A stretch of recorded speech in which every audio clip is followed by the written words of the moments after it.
The Harper home stood proudly on Willow Street for nearly 5 decades, a colonial house with white shutters, lilac bushes under the windows, and a wraparound porch where neighborhood kids once drank Ellie's lemonade every summer. But before we go on, tell us, where are you listening from? And if you love stories that touch the heart, make sure to subscribe, leave a like, and share your thoughts in the comments. Charles had restored every inch himself. The man could fix anything except time. Inside those walls, Ellie raised 3 children, though only Michael, their eldest, remained in the States. Their second son, Ryan, had died in a training accident during his Navy service, and their daughter, Anna, lived with her husband and 2 children in New Zealand, visiting rarely. The first blow came 10 years ago when the Navy officer knocked at their door with the folded flag. Ellie stopped playing piano for months. Charles built a birdhouse the next day, his way of coping. Years passed quietly until 5 years later, Anna's move overseas made visits impractical. Sunday video calls became monthly, then only at holidays. Ellie never said it aloud, but she knew. Distance changes everything. Then came Charles's fall. He was 75, stubborn as ever, and insisted on fixing the roof leak himself. "Why pay someone $400 when I can climb a ladder?" he told Ellie. The ladder slipped. The hospital stay cost $52,000. Their insurance covered only half. Their savings vanished faster than Ellie could pray for relief.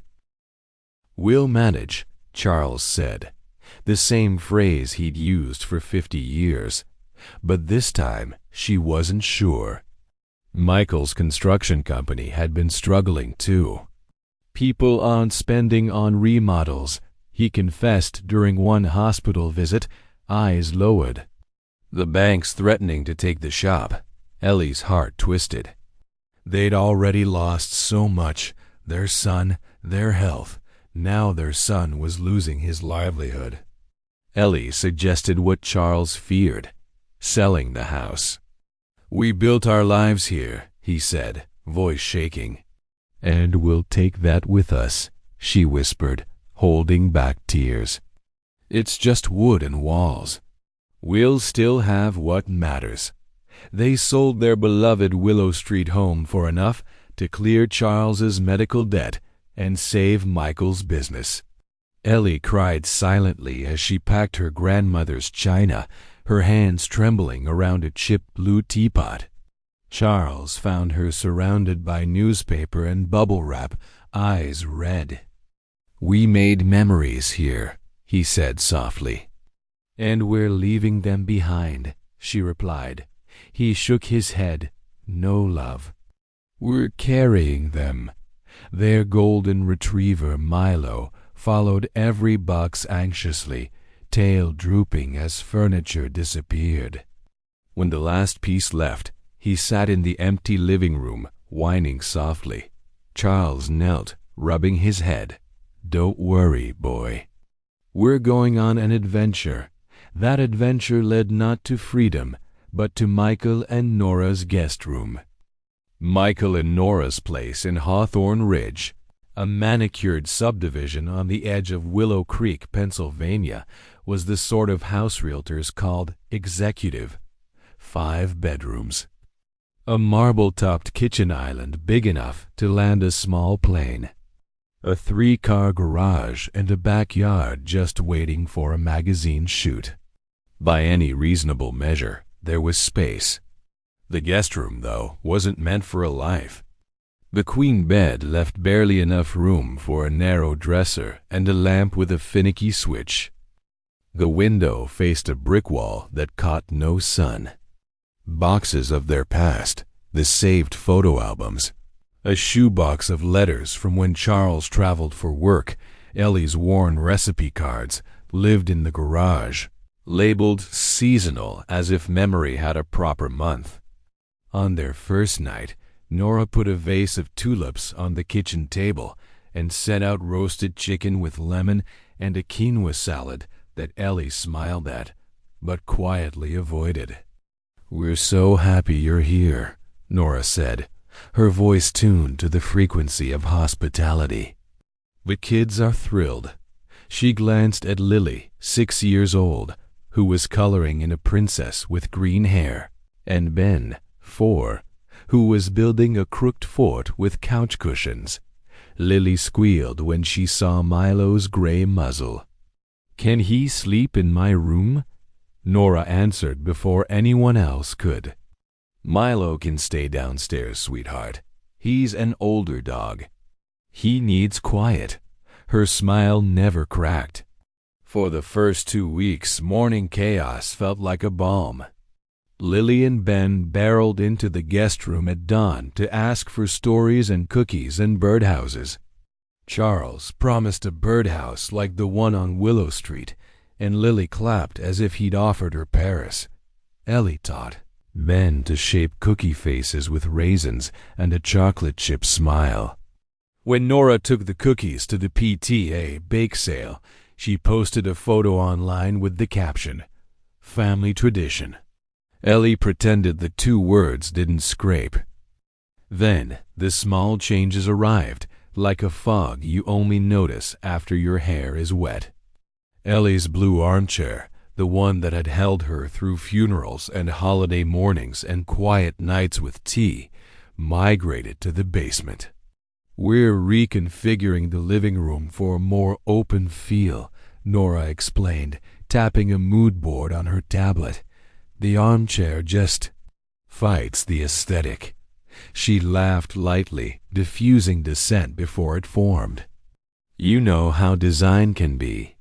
Charles's toolbox, his last reassurance that he could still fix something, was repacked and stacked behind golf bags and artificial Christmas trees. "Bikes need room," Nora said, waving toward 2 pristine children's bicycles that mostly served as decor. "And Michael, he needs his workshop to decompress. At dinner, second helpings for you, Charles." Nora asked genuinely, then added, "Though Mark, my trainer, says men your age should keep portions modest for heart health." She winked. To Ellie, "I switched us to oat milk. Regular dairy can be inflammatory for memory." "Prevention is everything." Michael cleared his throat. "Nora, I'm just looking out for them," she said, placing a careful slice of chicken on Ellie's plate. "We're all a team." Ellie learned the house's rhythms like a guest tracks hotel hallways, which stairs creaked, how loudly the dishwasher sighed when the laundry machine clicked into its final spin. They began moving as if the air could bruise. Nora's phone calls leaked from the kitchen while she chopped kale with violent precision. "I adore them," she told someone who must have nodded with sympathy. "But a multi-generational household is not what I planned." "We're in our prime." Michael tried to bridge gaps with soft tools. Gift cards to Ellie's favorite craft store, a new heating pad for Charles's hip. But he took late meetings and site checks that stretched past bedtime. Exhaustion hardened him into someone who nodded instead of spoke. One night at 2:58 a.m., Charles woke, that restless, gnawing pressure of meeting the bathroom that no one acknowledges in polite conversation. The guest room had a throw rug Nora had put there, textured pretty, a hazard. Charles's slipper caught. He lurched into the door with a hollow bang and a strangled cry. Lights snapped on. Michael ran down the hall. Lily emerged sleep-eyed and frightened. Ben called, "Grandpa?" Nora stood in the doorway, perfect even at 3 in the morning. "Is everyone okay?" "I'm fine," Charles said, clutching the doorframe, his hip stinging. "This," Nora said evenly, "is exactly what I've been concerned about. In the morning, Nora scheduled a home safety assessment. The consultant, 28, in a blazer and efficient shoes, smiled through a checklist. "We can manage fluids after 6 p.m. Reduce bathroom trips," she chirped, marking boxes on a tablet. "Nighttime undergarments could be appropriate." Ellie's breath snagged. Charles's shoulders sank. "Or," Ellie said steadily, "we could remove the rug." The consultant blinked, as if Ellie had failed a test she hadn't agreed to take. "We'll include that as a secondary option." They ate dinner in a silence textured by hurt. Milo set his head on Charles's knee, eyes soft with dog wisdom. Michael murmured, "Dad, we're just trying to keep you safe." Charles stared at his plate. "Son, there's a kind of safety that takes your name." Ellie began making herself small. She moved to the kitchen only after Nora left for her Pilates class. She brewed tea in the laundry room because the kettle whistle made Nora flinch. She whispered, "Sorry," to the refrigerator when the door closed too hard. She started wandering down to the Willow Creek Library on purpose. The building smelled of paper and dust and possibility. On Tuesdays, a children's maker hour needed volunteers.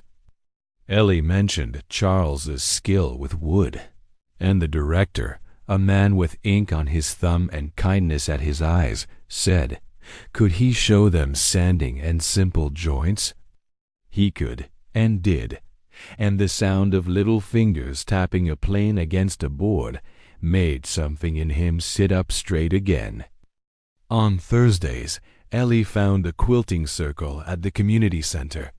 Women with silver hair and sharp tongues making beauty square by square. She pieced a small quilt top in blues and creams and thought, hands remember pathways the mind forgets. Nora noticed these excursions and recalibrated the household accordingly. "Lily has ballet on Tuesdays now," she announced.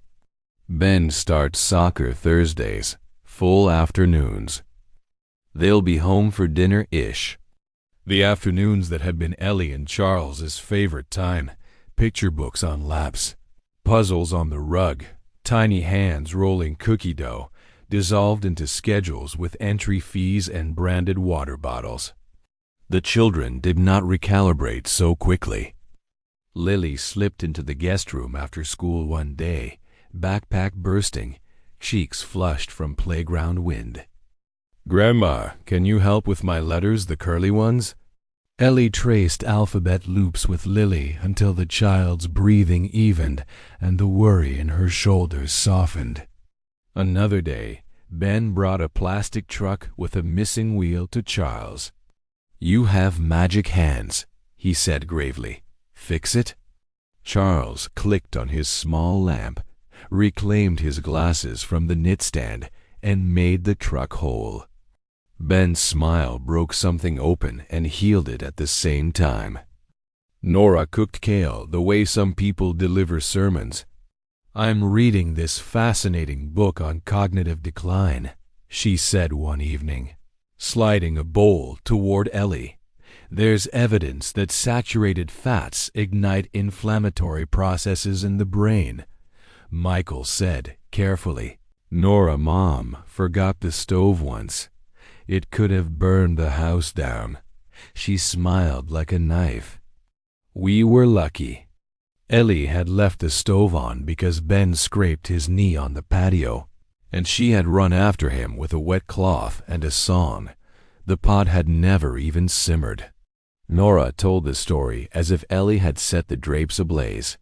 After dinner, Ellie washed dishes like penance, hands working while her mind told stories to itself about forgiveness and selfhood and what dignity looks like when the lights are off.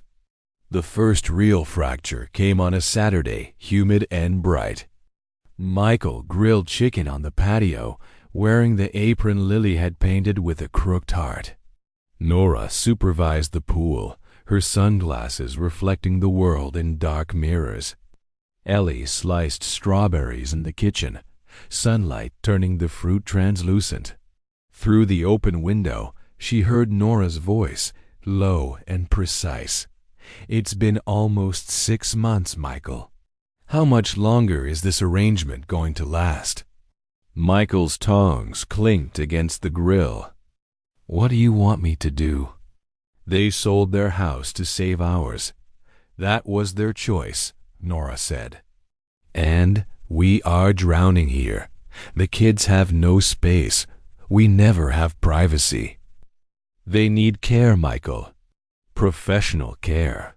We can't afford assisted living. Their Social Security barely covers meds.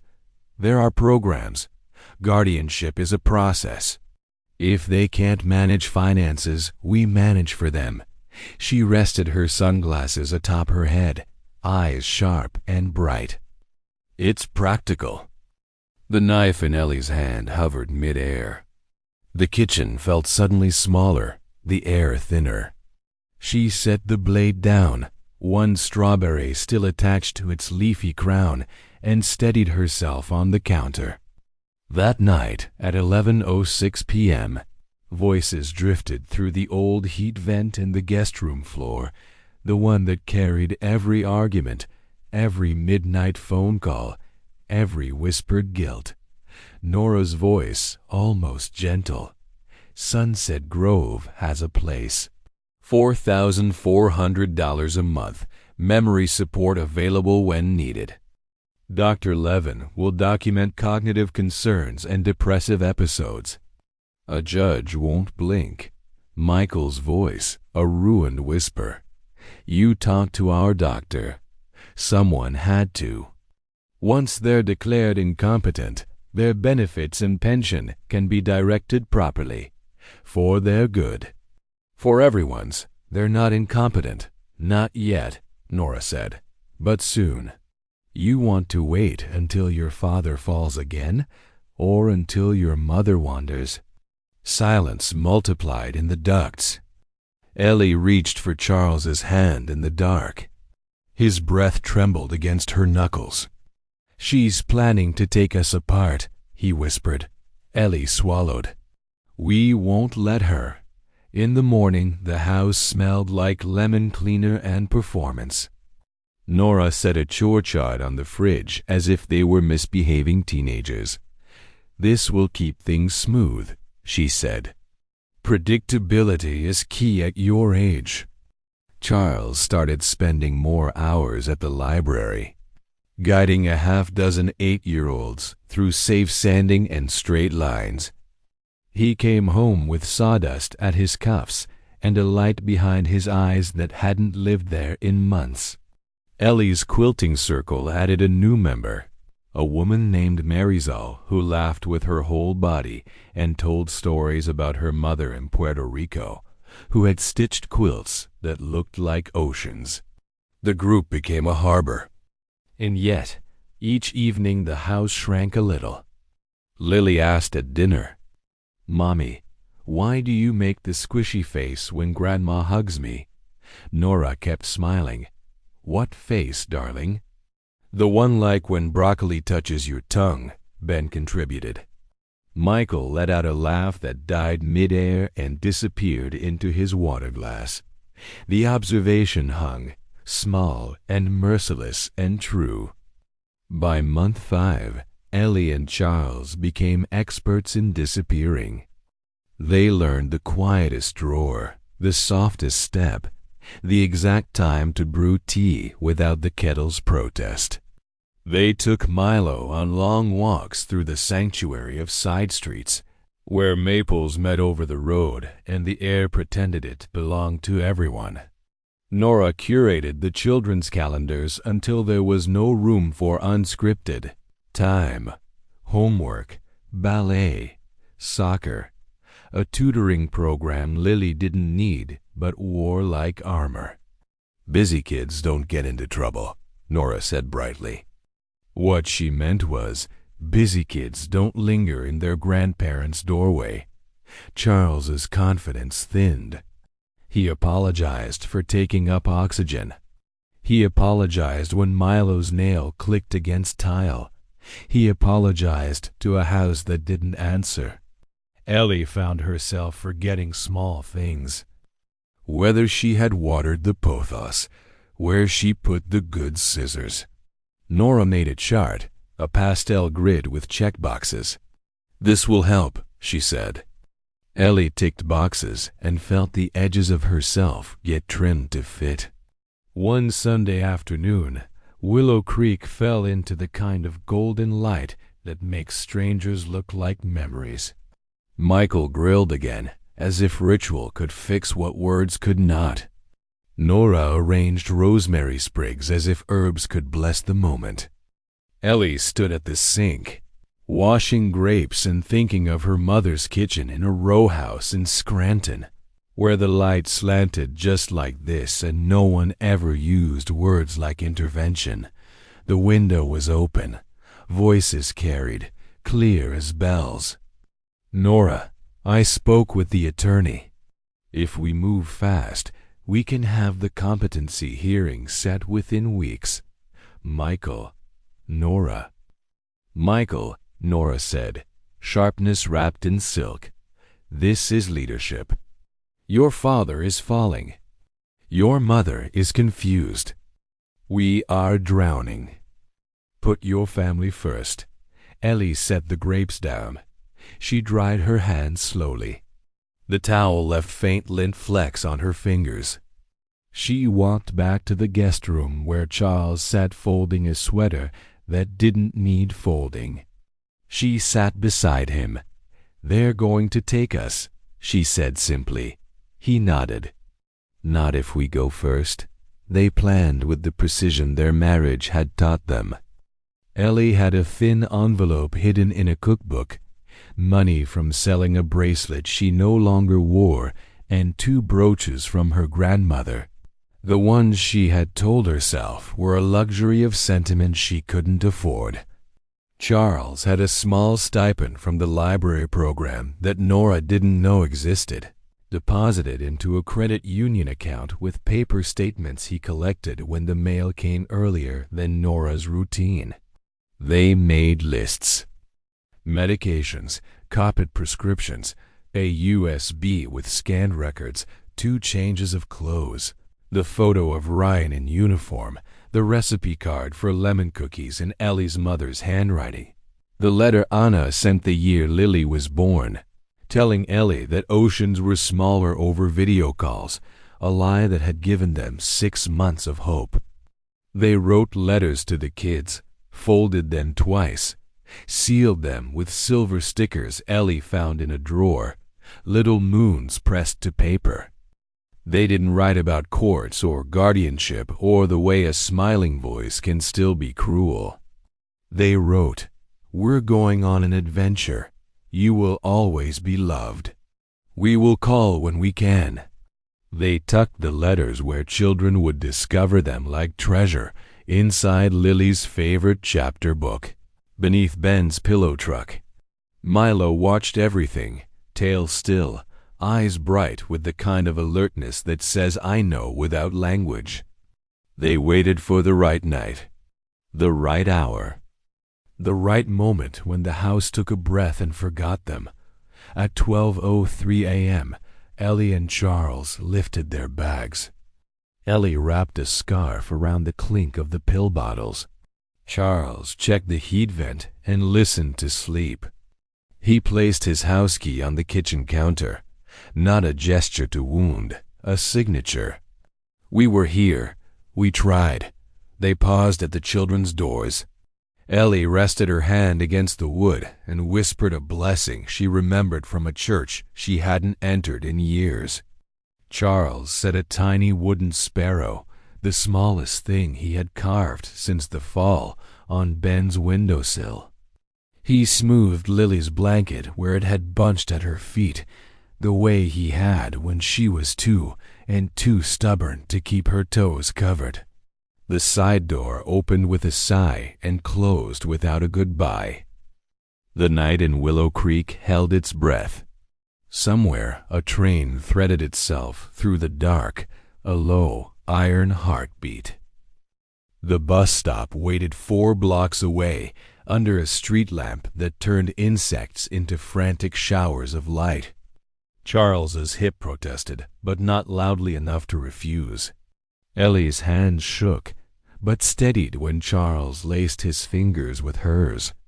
At the bench, Ellie counted funds, faces, minutes until the bus. Charles counted steps since leaving the kitchen, degrees of pain, ways to keep Ellie warm if the bus came late. Milo leaned into their legs, a live warmth under an indifferent moon. "We're houseless," Charles said softly, as if testing a word in his mouth. Ellie lifted their joined hands. "We are not homeless." She looked at him and smiled with something fierce.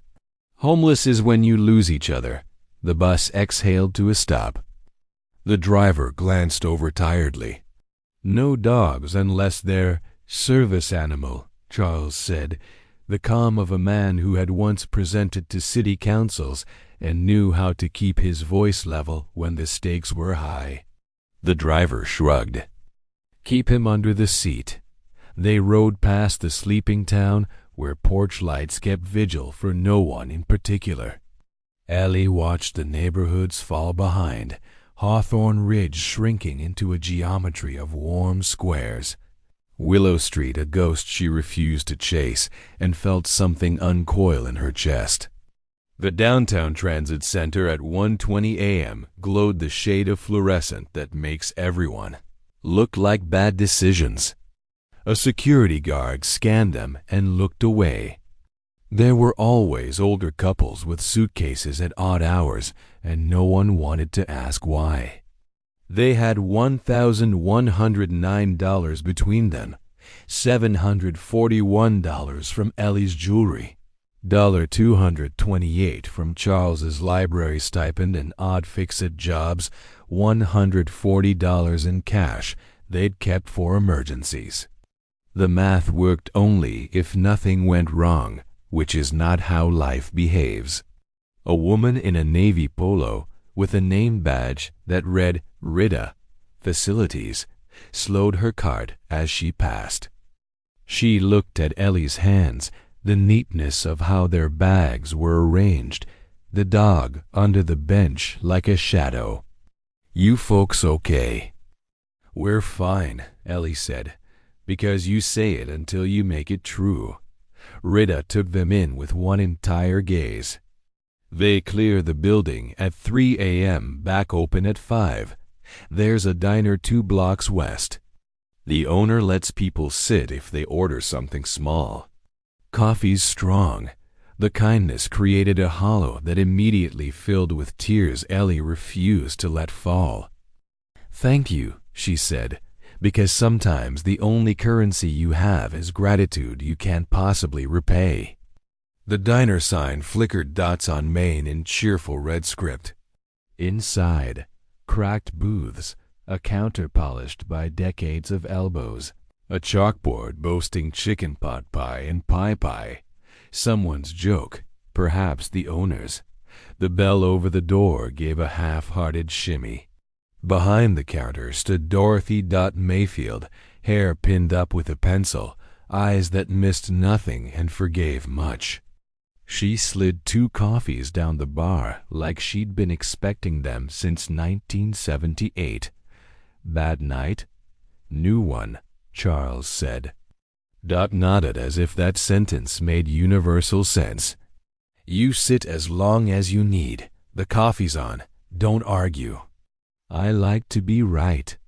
She took Milo's measure, fetched a bowl of water, set it under the table. "He's a good boy," she said, which is a benediction if you understand dogs. They split toast and watched the door admit a man who seemed designed by freight. Broad-shouldered, posture like a straight edge, hair clipped military short. The bell tossed his name as if it belonged to the air. "Frank, the usual?" "Please," he said. His voice was gravel with a map under it. Dot brought him eggs and bacon, and later, after a murmur across the counter, Frank Delgado angled toward Ellie and Charles Booth.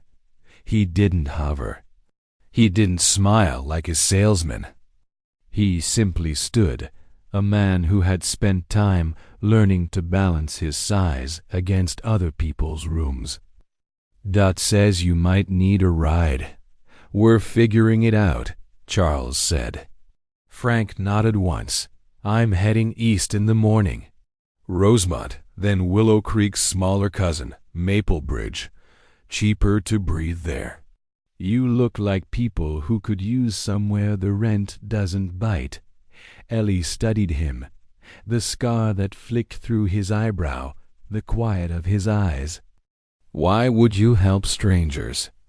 He shrugged, a small lift that suggested the answer weighed more than he let on.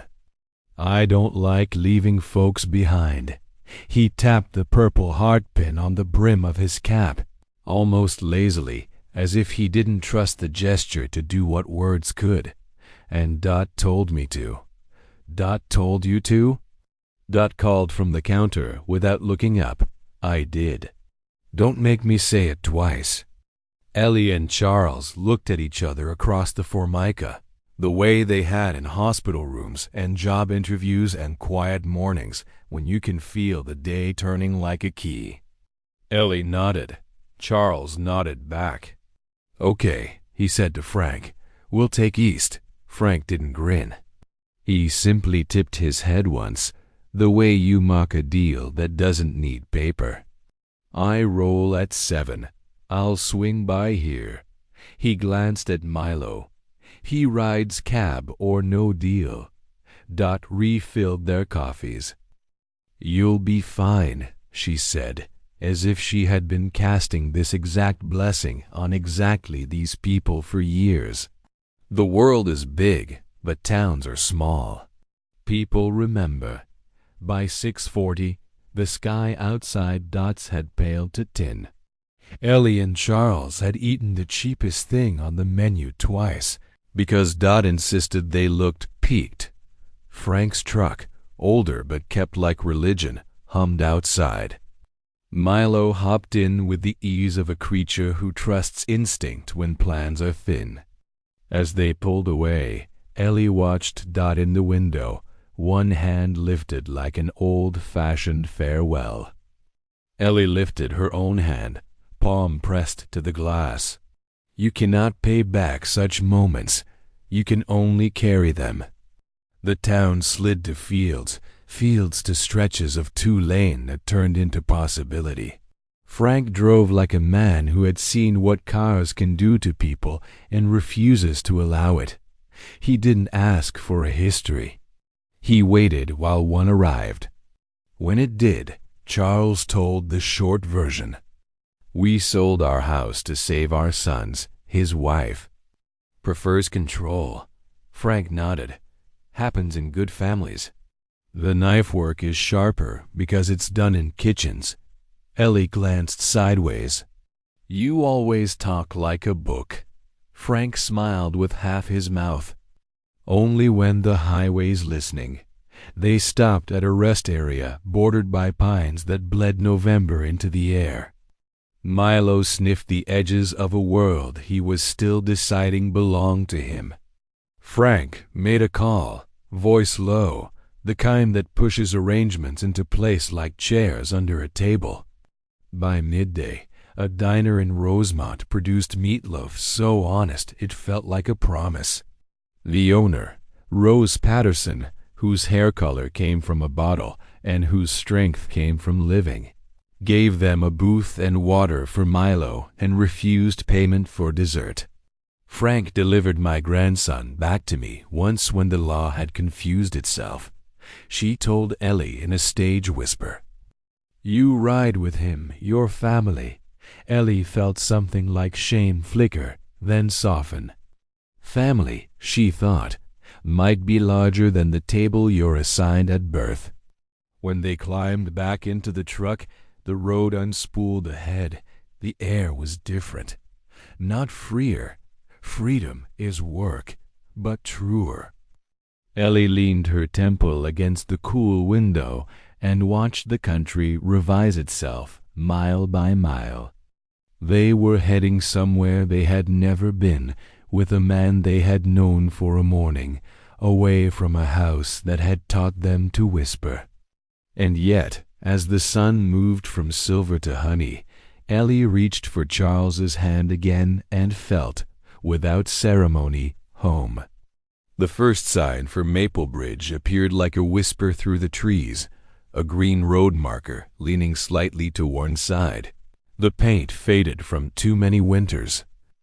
Beneath it, a smaller sign read, "Population 912 and counting, we hope." Frank tapped the steering wheel. "That's us." They crossed an old iron bridge that arched over the Susquehanna tributary, its beams painted a dull red. The water below shimmered like liquid glass, carrying fragments of sunlight.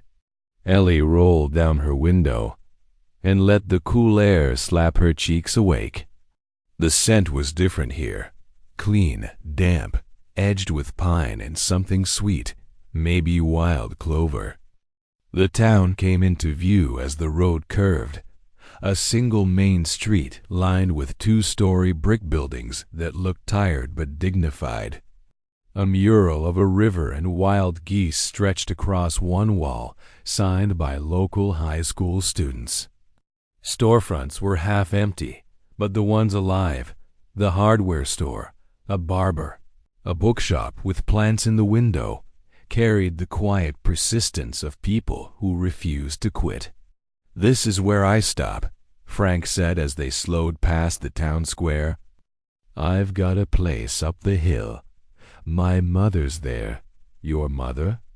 Charles asked, 89, stubborn as a mountain goat.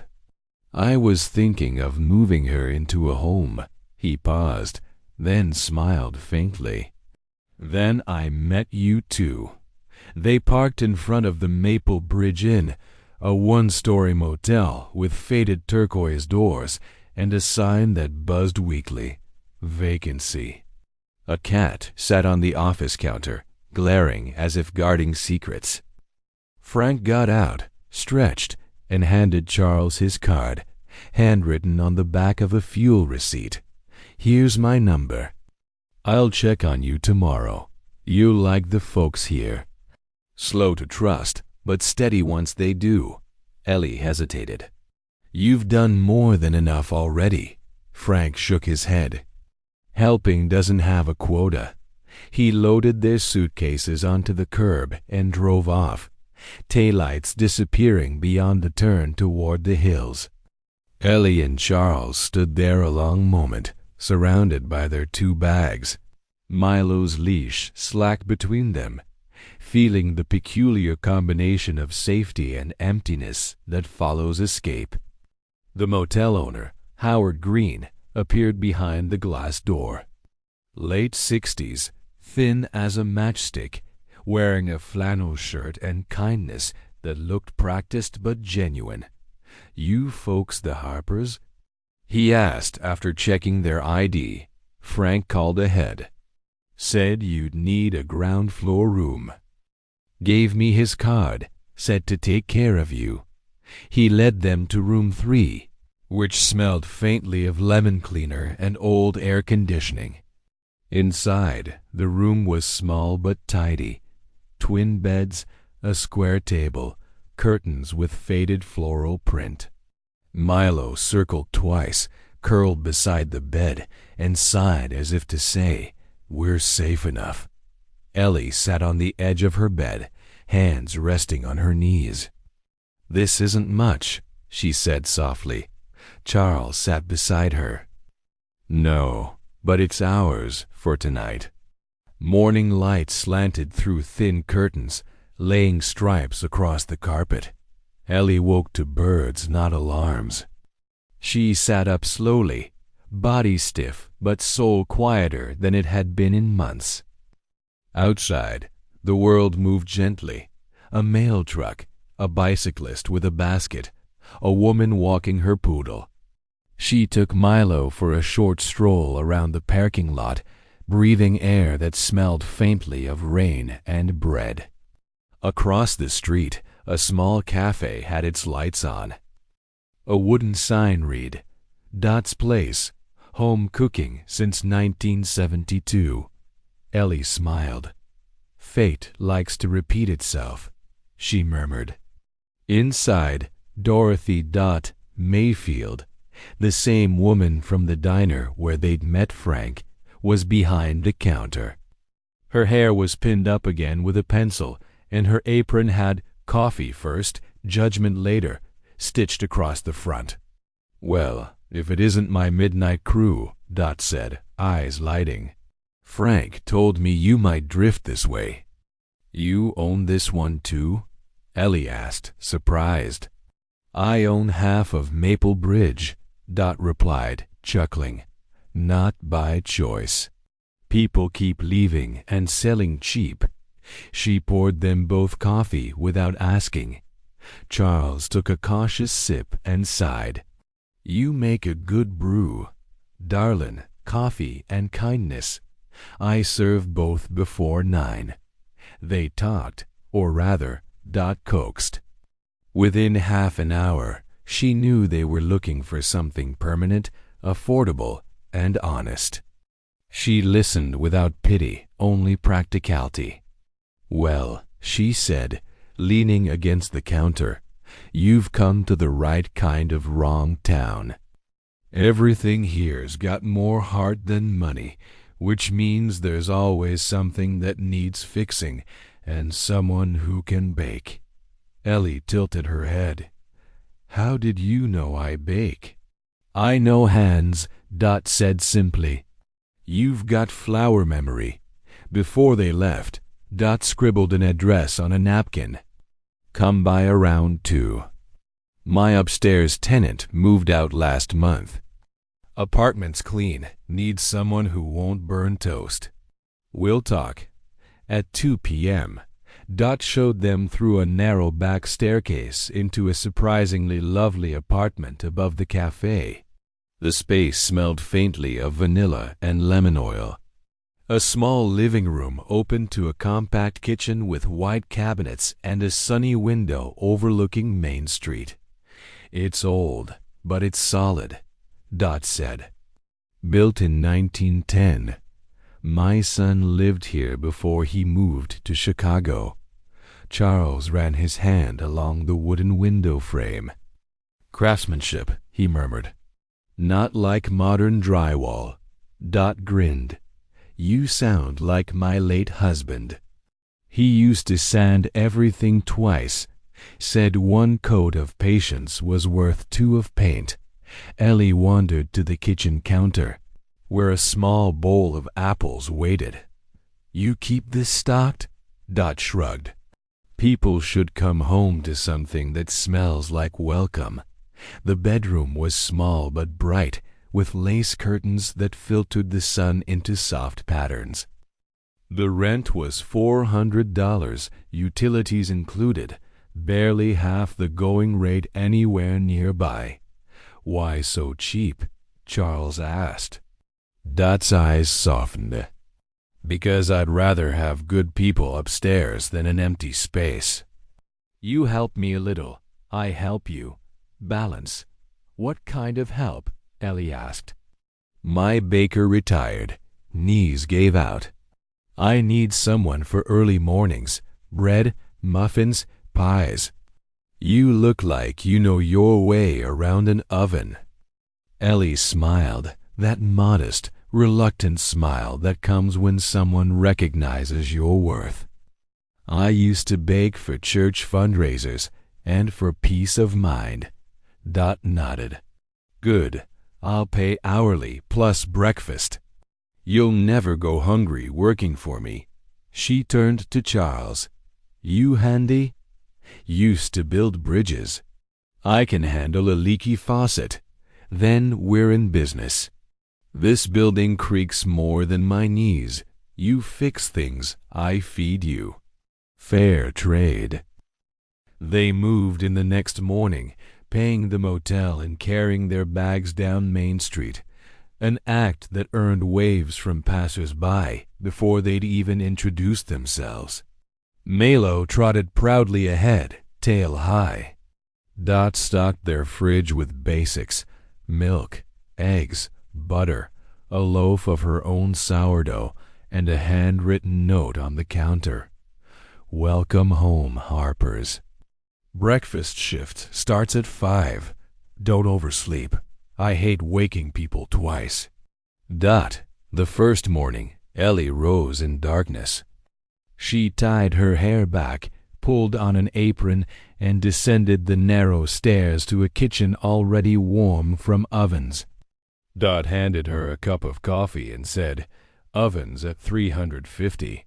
Muffin trays there. If you can't smell cinnamon by 5:15, you're doing it wrong." Ellie found herself smiling before she realized it. By the time the sun rose, the cafe smelled like home. Bread baked golden. Muffins rose like promise. Regulars came in: farmers, retirees, a nurse from the clinic across the square. They nodded politely to Ellie and said, "You're the new lady upstairs. Welcome." At 7 a.m., Charles came down to fix a leaky faucet in the back sink. He worked slowly but confidently, the way men do when they've known the language of tools all their lives. Dot hovered nearby. "You've got steady hands," she observed. "Comes with age," Charles said. "Good," Dot replied. Age is underrated. They finished before breakfast rush. Ellie slid him a plate of her first batch of biscuits, still steaming. He bit in, eyes closing in quiet joy. "These taste like Sunday." Dot wiped her hands on her apron. "Then you two are hired." Weeks folded into rhythm. Ellie rose before dawn to bake. Charles repaired squeaky hinges, patched cracks, adjusted light fixtures. Dot treated them not as charity cases but as partners, respectful, appreciative, firm when needed. The regulars quickly learned their names.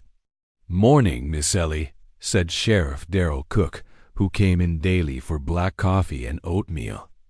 "Mr. Harper, you got time to look at my back porch railing?" asked Mrs. Yates, who paid in cash and stories. On Saturdays, the cafe filled with locals reading newspapers, gossiping about the council, and bragging about grandkids.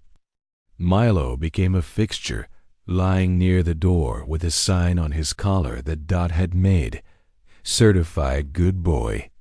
Every evening, after the last customer left, Dot poured coffee for all three of them. They'd sit in the quiet dining room, lights low, talking about the world, about roads that went nowhere and people who stayed too long, about hope that hides in ordinary days. "People think kindness is weakness," Dot said one night, wiping down the counter. "But it's the strongest damn thing we've got left." The town wrapped around them with gentle persistence. But ghosts travel light. Some nights, Ellie woke gasping from dreams of the old house, the porch, the hydrangeas, Nora's icy smile. Sometimes she dreamed of Ryan in uniform, waving from a plane that never landed. Charles would pull her close until her breathing steadied. "We made it," he'd whisper. "We're safe." He, too, carried ghosts. The sound of Nora's voice in the vent, the shame of letting it all happen. But here he had a hammer, a list of repairs, a purpose. He built a birdhouse for Dot's back patio, bright blue, shaped like the one Lily had wanted. Dot cried when she saw it. "Put it by the window," Ellie suggested, "so we can see who moves in." By their second month, they were no longer the couple upstairs. They were the Harpers, the steady hands behind Dot's fresh pies and fixed doors. They opened a small savings account at the local bank, deposited what they could each week, and even bought a radio from the thrift store next door. It wasn't wealth, but it was independence, something priceless after months of humiliation. On weekends, Charles volunteered at the Maple Bridge Library, helping restore an old shelf collection. Ellie joined a quilting group at the church hall, teaching younger women how to piece star patterns. At the end of each day, they'd sit by the window, watching the town settle into night. Main Street lights glowed amber, and laughter from the cafe below drifted up like music. "Do you think they'll find us?" Ellie asked one night quietly. "Maybe," Charles said. "But if they do, they'll find people who aren't broken." By late September, autumn had brushed Maple Bridge in gold and crimson. Leaves drifted across Main Street. The cafe was busier. Travelers stopped for Dot's pies. Locals brought friends. Ellie's apple cinnamon tarts became famous enough that Dot joked about renaming the place Ellie's. "Don't you dare," Ellie said, laughing. Dot grinned. "Fine, I'll add a chalkboard. Ellie baked this happiness today." Charles's work spread too. He started repairing porch steps and old furniture for townsfolk, refusing more than modest pay. "I just like seeing wood come back to life," he'd say. The community embraced them fully, no charity, no pity. They were contributors again, useful, seen. But even amid this new beginning, Ellie sometimes glanced at the children's letters she'd folded and kept in her dresser drawer. "We're on an adventure." She prayed they believed it. Then, one cold morning, Dot burst into the cafe with her coat half buttoned. "Frank's in town," she announced. "He's bringing someone you'll want to meet." Ellie and Charles exchanged puzzled looks. "Who?" Dot smiled softly. "You'll see." They didn't know it yet, but the past was about to find them, not as punishment, but as the beginning of redemption. It was a Saturday morning in late November, the kind that carried the promise of winter. The first snow of the season had started to fall, hesitant flakes melting on the cafe windows. Ellie had been rolling out dough for pumpkin tarts while Dot brewed coffee and hummed along to a Patsy Cline record. The cafe was warm, alive with chatter from locals seeking refuge from the cold. Sheriff Cook laughed at the counter, Mrs. Yates debated pie flavors, and Charles was on a ladder near the back door, replacing a light fixture that had flickered for days. Outside, Maple Bridge looked like a snow globe, soft, slow, beautiful. Then the door opened, and cold wind swept in, along with a man in a dark coat dusted with snow. He removed his hat, looked around as if searching for something, and froze when his eyes landed on Ellie behind the counter. Her rolling pin slipped from her hands and hit the table with a dull thud. "Michael," she whispered. The room went still. Dot, sensing the gravity before understanding it, wiped her hands on a towel and murmured to a nearby couple, "Take your pie to go, hon." Within minutes, the cafe had emptied, except for Ellie, Charles, and the man who had once been their boy. Michael looked older than his years. His hair had gone grayer than Charles remembered. His shoulders carried guilt heavier than snow. He glanced between his parents, searching for words that had hidden too long. "Mom, Dad." His voice cracked on the second word. Charles lowered the wrench in his hand. His face tightened, a storm of emotions colliding behind his steady eyes. "Why are you here?" Charles asked, not cruelly, just tired. Michael stepped forward, removing his gloves. "I needed to find you. to say I'm sorry. And to explain. Explain what? Ellie asked, her tone sharper than she meant. How you let her try to have us declared incompetent. How you let her steal our home, our dignity. Michael winced as if each word were a physical blow. I didn't know the full extent of what Nora was planning until you were gone. I swear, but I need you to hear me out. Dot, who had been standing quietly near the coffee machine, set down a mug and slipped into the kitchen, giving them privacy but staying close, just in case the air needed grounding again. Michael sat, but his parents didn't. They stood together behind the counter, united by pain and pride. I came home from work that night, he began, and she was on the phone with a liar. I overheard the words competency hearing and guardianship transfer. I didn't even know what that meant at first. Then I found her file, the one she'd kept hidden in her desk. He ran a hand through his hair, eyes raw. She had doctor's notes. Reports from Dr. Martinez about Dad's depression after the accident, Mom's forgetfulness. She'd been collecting them for months, building a case. She even had the form to redirect your Social Security payments. I confronted her that night. She didn't deny it. Said it was for everyone's good, that you were better off in care, that we couldn't afford to carry you anymore. Charles gripped the counter so hard his knuckles blanched. And what did you do? I told her it was over, Michael said simply, that I wouldn't be part of it. We argued, God, we screamed. I left the next morning. I couldn't stay in that house another day. Ellie's voice softened, uncertain. So you left Nora? Yes, he nodded. I filed for separation. The kids are with me now. I wanted to find you, tell you myself before she spun her version. Ellie's heart twisted. The children. They're safe, he said quickly. They miss you terribly. Lily keeps your photo by her bed. Ben won't sleep without the wooden bird you carved, Dad. Charles blinked, throat tightening. He kept that. Every night, Michael said, voice trembling. He says it protects him. Silence stretched, heavy, fragile, necessary.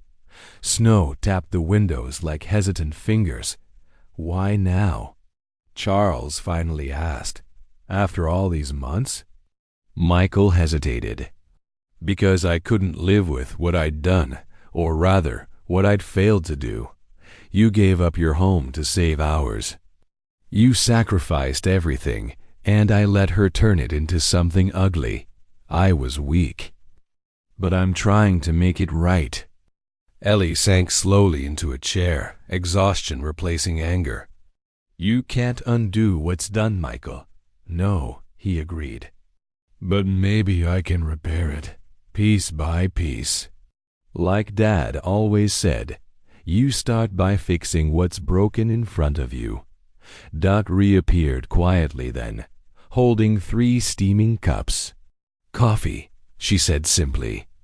Nobody fixes anything on an empty stomach.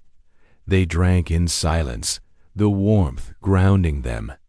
Over coffee, more of the story spilled out. Nora had hidden letters, emails from Anna in New Zealand, even birthday cards for the kids. She'd told Michael that Anna's negativity was bad influence. She isolated me, Michael admitted, little by little. Said you were forgetful, that Dad was unstable. She convinced me you'd be better in care, that it was for your safety. He swallowed hard. I believed her, because it was easier than facing how selfish I'd become. Charles's gaze softened despite himself.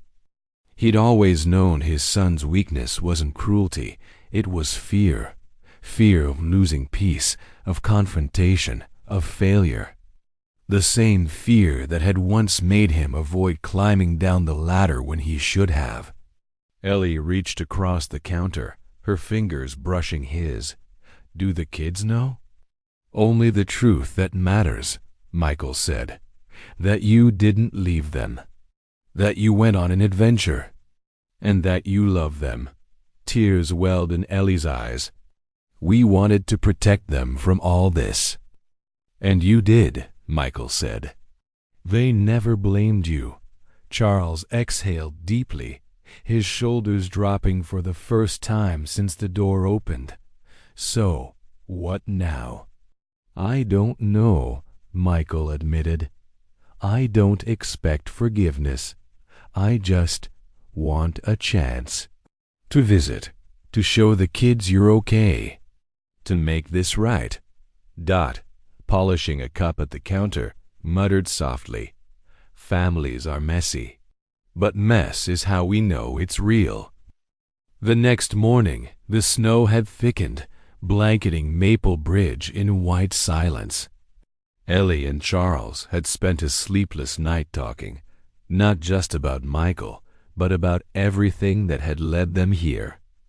At dawn, Ellie stood by the window, watching the world soften under snow. He's still our son, she said finally. I know, Charles replied. And the children. They deserve us too. By noon, the cafe was closed. Dot flipped the sign to private event, brewed hot cocoa, and set out extra chairs.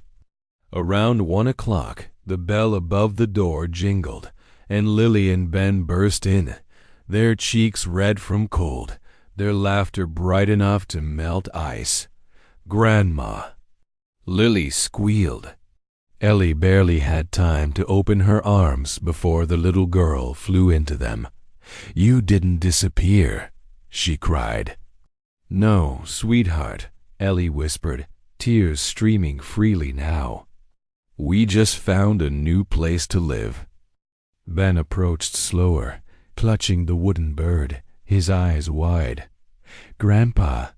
Charles knelt, slowly, painfully, and smiled. You kept him safe. Ben nodded solemnly. He guards my dreams. Charles swallowed the lump in his throat. He guards mine too. Behind them, Michael stood by the door, hands in his coat pockets, tears glinting. For the first time in months, he looked like himself, the boy who used to help Charles build forts in the backyard, who'd once promised to take care of Mom when he grew up. Dot discreetly set a pot of soup on the stove and slipped out the back door, leaving the Harpers to rediscover each other. Later that evening, they all sat around one of the cafe's corner booths. The lights were dim, the snow still falling outside, the warmth inside soft and golden. Ellie had made apple pie. Lily helped crimp the crust while Dot supervised with mock sternness. Frank arrived mid-dinner, bringing his mother, Elena, whose sharp humor matched Dot's. The cafe filled with laughter and the smell of cinnamon, the kind of night where strangers became family. Michael, looking around, said quietly, You built a whole life here. Ellie nodded. We didn't plan it. It found us. Charles added, We learned something here, son. Independence isn't just about money. It's about respect and purpose. Michael's eyes misted. You found both. After dessert, as Lily fell asleep against Ellie's arm and Ben nodded off beside Milo, Michael asked softly, Would you let us come back? Visit, I mean. Once a month, maybe more? Ellie and Charles exchanged a look. The answer was wordless but certain. You can come any time, Ellie said. But this, she gestured to the cafe, the apartment above. This is our home now. Michael smiled, relief breaking through years of guilt. Then I guess I'll have to get used to small-town pie, Dot snorted. Honey, you'll never go back to city pie again. They laughed, softly but freely, the sound of healing. That night, after everyone left and the cafe lights dimmed, Ellie and Charles sat by their window upstairs. Snow drifted under the streetlight. Milo snored softly at their feet. Do you think we did the right thing? Ellie asked. I think we survived, Charles said. And we found people who see us, not as burdens, but as valuable. Ellie took his hand. It feels like we were meant to end up here. Maybe we had to lose everything to remember what matters. He nodded. To remember who we are. Below them, the cafe sign flickered softly, reflecting in the snow like a heartbeat. Winter melted slowly that year, as if reluctant to let go of its own silence. By March, Maple Bridge was alive again, snow dripping from eaves, shop windows decorated for spring, and the cafe filled with the sound of people shedding coats and stories in equal measure. For Ellie and Charles, the months since the reunion had passed in gentle rhythm, like the tide coming home. Michael had kept his promise. He visited twice a month, bringing the children and sometimes homemade bread that he pretended he'd baked, but everyone knew came from the grocery store. Nora, after the divorce was finalized, had moved to Chicago. Reportedly with a wellness consultant she'd met at a fundraiser. No one in the family spoke her name much, not out of spite, but because her absence had become peace. The cafe, now officially called Dots & Company, had become the heart of the town. Locals joked that if you wanted to find out anything, from weather to wisdom, you came to Dots. Ellie's baking had turned her into something of a local celebrity. Her maple apple hand pies drew travelers from neighboring towns. A regional newspaper even ran a small feature titled The Baker Who Started Over at 72. When she saw it in print, she laughed and showed Charles. Started over? She said. I think I just kept walking. Charles kissed her forehead. And turned it into a road everyone else can follow. He, meanwhile, had become the town's unofficial handyman, fixing fences, mending chairs, and repairing memories.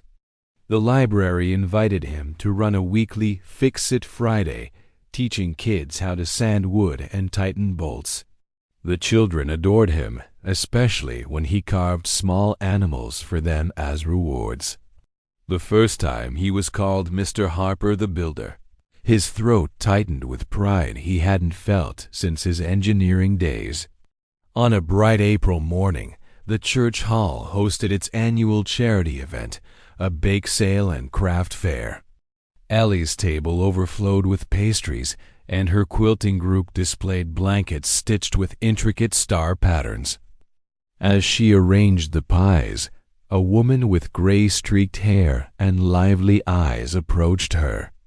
You must be the famous Mrs. Harper. I'm Helen Ford, head of the Senior Outreach Committee. Ellie smiled politely. Just Ellie is fine. Helen leaned closer. I've been hearing about you and your husband for months. You two turned Dots Cafe into a story of second chances. We've been looking for someone to help with a new program, teaching independent living skills to older folks who've lost their homes or spouses. Ellie hesitated. Me? Helen nodded. Yes, you. People listen to survivors, not saints. Those words settled deep in Ellie's heart. That evening, as she and Charles walked home under blooming cherry trees, she told him about Helen's idea. He smiled. Sounds like what we needed a year ago. Exactly, she said. Maybe we can be that for someone else. By summer, the bridge project was born, a small community initiative run out of the church basement and cafe backroom. It offered warm meals, budgeting help, and emotional support for seniors starting over. Dot donated space. Frank drove people to appointments. Ellie and Charles became mentors. "You're not just rebuilding," Dot told them one night. "You're teaching others to believe they still can." In July, Ellie received a letter with an unfamiliar handwriting but a familiar return address. Anna, their daughter in New Zealand. It began, "Mom, Dad, Michael told me everything." I cried for days, not just because of what happened, but because of the strength it must have taken to survive it. You've always been my compass, and even from across the ocean, I can feel you finding your true north again. I'm proud beyond words. It ended with, "I'm coming home this Christmas, and I want to see the place that gave you back your light." Ellie read it 3 times before she could speak. Charles grinned, eyes glassy. "Looks like the family's migrating north again." Ellie chuckled through tears. "Maple Bridge better start baking double." By autumn, the Harper family had found a rhythm of visits, letters, and laughter. Michael helped Charles build shelves in the cafe. Lily painted a sign with childish pride. "Grandma Ellie's pies, happiness inside." Ben learned to knead dough with tiny hands and said solemnly, "I'm your assistant." Evenings often ended with stories. Ellie would sit by the window, children curled beside her, reading from old books. One night, she looked up from a page and said, "Do you know why Grandma and Grandpa live here now?" Lily nodded. "Because love needed a new house." Charles looked at her in astonishment. Children, it seemed, carried truths unfiltered by years. That November, Maple Bridge hosted its annual Harvest Festival, a celebration of community. The cafe sponsored a booth, serving pies and cider under strings of warm lights. Ellie's quilting group displayed blankets, and Charles built wooden benches for the event. During the opening ceremony, the mayor, a rotund man named Bill Granger, took the microphone and smiled toward Ellie and Charles. "Some folks move to a town and rent space," he said. "Others move here and build belonging. This year, the town council wants to recognize 2 people who reminded us what grace, grit, and generosity look like."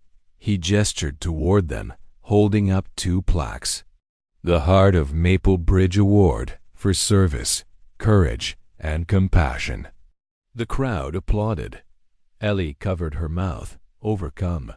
Charles squeezed her hand. Dot whistled from the back. "About time." When Ellie stepped up to speak, her voice trembled. "We didn't come here looking for awards. We came here trying not to disappear. But this town and all of you saw us when we'd forgotten how to see ourselves. You gave us back not just a home, but a purpose." The audience fell silent, moved. Then applause thundered again, not polite, but grateful, the kind that says we needed your story too. That night, after the festival lights dimmed and the streets emptied, Ellie and Charles sat outside the cafe, sharing the last slice of pie between them. The air smelled of apples and wood smoke. "Remember when we thought we'd lost everything?" Ellie said softly. Charles smiled, looking at the stars above the old bridge. Turns out, losing everything was the only way to find what mattered. She leaned against his shoulder.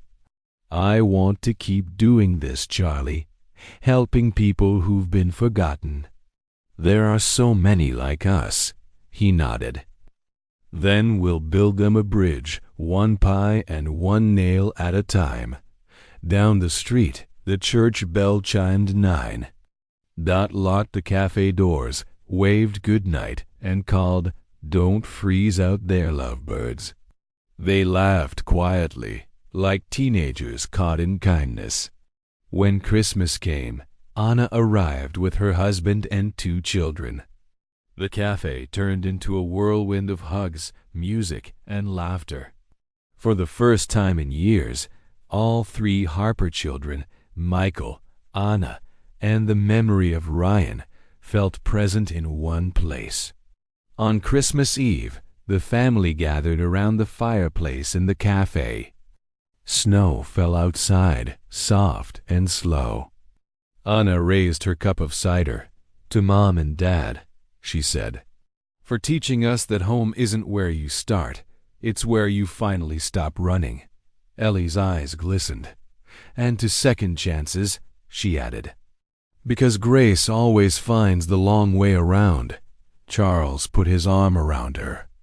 "To Willow Street," he said quietly, "and to Maple Bridge, the 2 homes that built one story." The children clinked their mugs of cocoa, and for a long moment, everything was exactly as it should be, simple, warm, whole. Time, like the seasons in Maple Bridge, moved gently, marked not by loss, but by layers. By the 5th winter since they'd first arrived, Ellie and Charles Harper were no longer newcomers. They were pillars. The cafe, still officially Dots & Company, had become a landmark. Truckers, teachers, and tourists stopped not just for pie, but for hope. There was even a sign by the door now, hand-painted by Lily and Ben. "Every slice has a story. Welcome home. Dot," now nearing 80, often joked that the cafe had more life upstairs than in her knees, and she was right. The apartment above remained Ellie and Charles's haven, small, sunlit, and alive with the hum of ordinary miracles. At dawn, Ellie still woke before the town. Her steps were slower now, but her spirit was quicker than ever. She'd kept her routine: soft music, a mug of coffee, and flour dust on her apron before sunrise. Downstairs, a new generation of bakers worked under her guidance, teenagers who'd grown up watching her knead dough behind the window. She called them her dawn apprentices. "Baking's not about perfection," she told them. "It's about patience.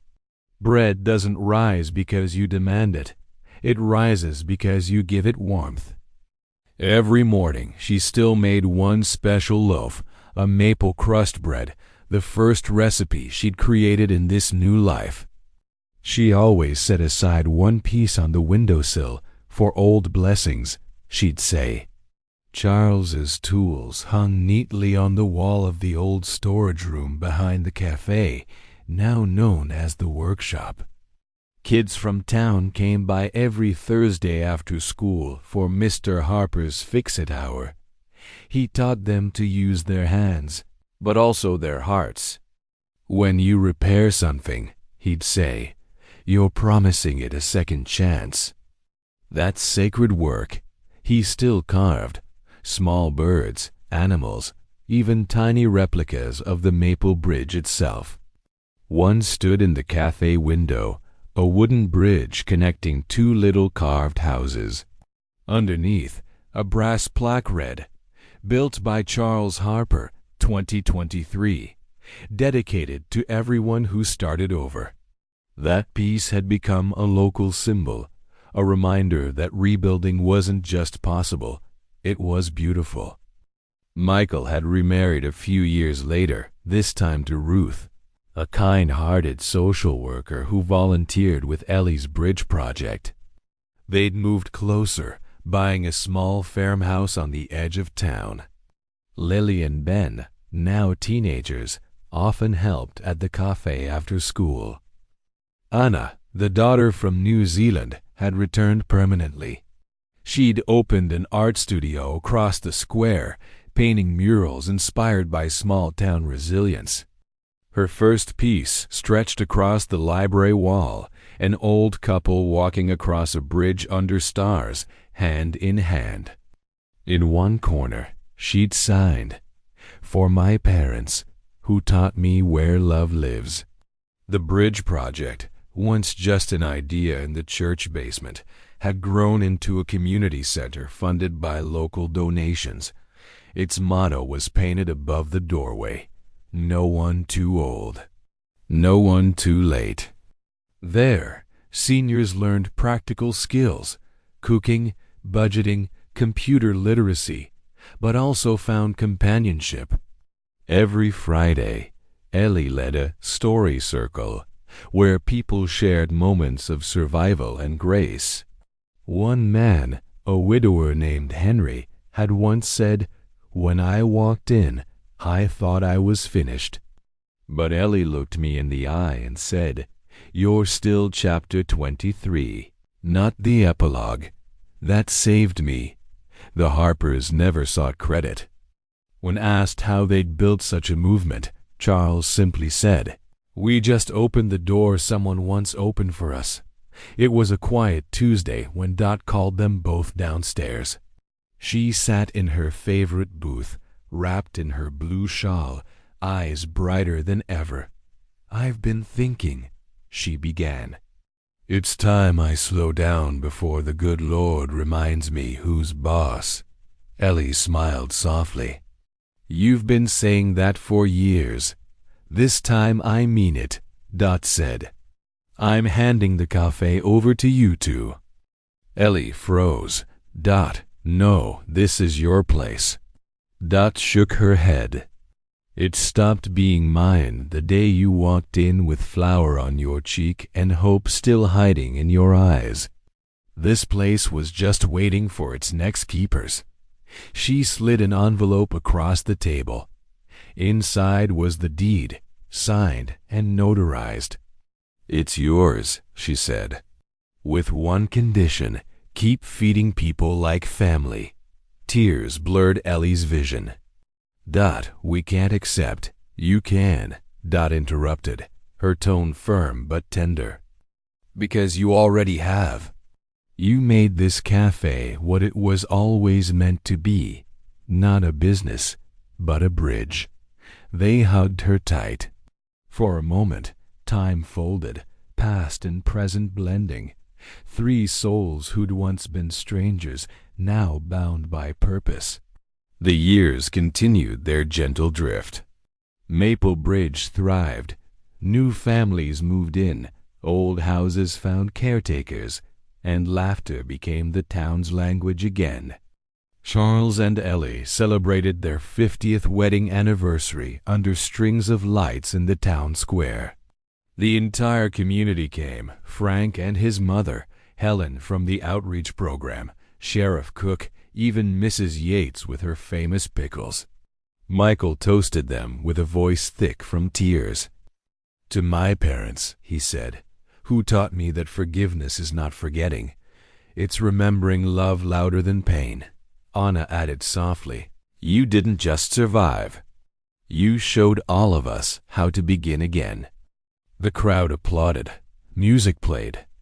And beneath the twinkling lights, Ellie and Charles danced, slow, close, unhurried, the kind of dance that says we made it all the way through. Years later, when the air had grown soft and golden with late summer, Charles passed peacefully one morning, sitting in his favorite chair by the workshop window, sunlight across his lap, a half-carved bird in his hands. The town mourned deeply, but celebrated fully. They placed the finished carving, completed by one of his young apprentices, in the cafe window beside the tiny wooden bridge. A small sign beneath read, "He taught us to fix what was broken, including ourselves." Ellie stayed upstairs, quieter now but still steady. The cafe became her chapel, her daily prayer in motion. Every morning, she still baked one loaf of maple crust bread, leaving a slice on the windowsill for old blessings, now for Charles. A year after his passing, Ellie received a letter addressed simply to Mrs. Harper, the cafe above the bridge. Inside was a photograph, her and Charles dancing at their anniversary, framed by lights and laughter. The note, unsigned, read, "You once said home is not a place but the people who love us." If that's true, then Maplebridge is forever full because you built it that way. She smiled through tears and placed the photo beside Charles's tools. "We did it, love," she whispered. "We built a home that chose us." 10 years later, the cafe still stood on Main Street, its windows glowing each dawn. The sign out front now read, "Harper's Bridge Cafe, where every beginning finds a home." Lily, now grown, ran the bakery. Ben managed the workshop. Anna's mural on the library wall had been restored twice, brighter each time.